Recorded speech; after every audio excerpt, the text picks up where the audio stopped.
Lawmaker says she will be introducing a bill that would require all the oil and gas pipelines in the state to be mapped out. That after Governor Hickenlooper announced last week he would not order that map. Political specialist Sean Boyd live in Firestone. Sean, a lot of people want to know where these pipelines are after that explosion.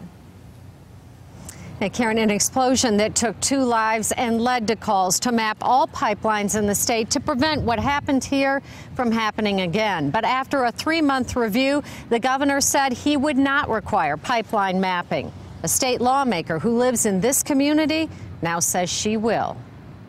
No one, not even Anna Darko, knew it had an abandoned pipeline near this Firestone house, let alone that it was severed. Representative Saine intends to change that. If they want to know if there's pipelines in their house, I think that's important for a lot of folks in light of this tragedy. Saine lives a mile from the explosion and plans to carry a bill that would create a digital map of all flow lines in the state. Texas already has one. A homeowner can type in their address and find out immediately if there are lines underneath.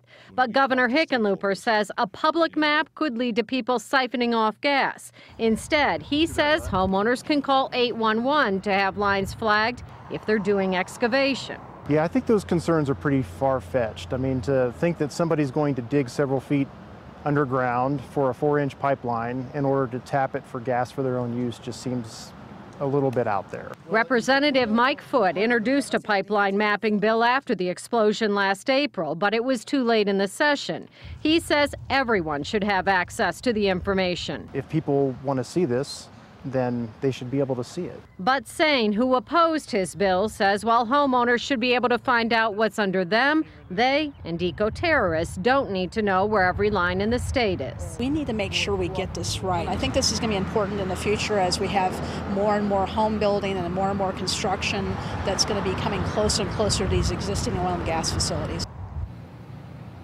And Foote agrees that's the real issue.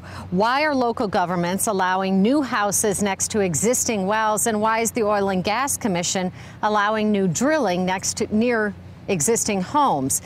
That mapping bill sure to be one of many oil and gas bills introduced this coming session. We're live in Firestone. Sean Boyd, CBS 4 News. Thank you, Sean.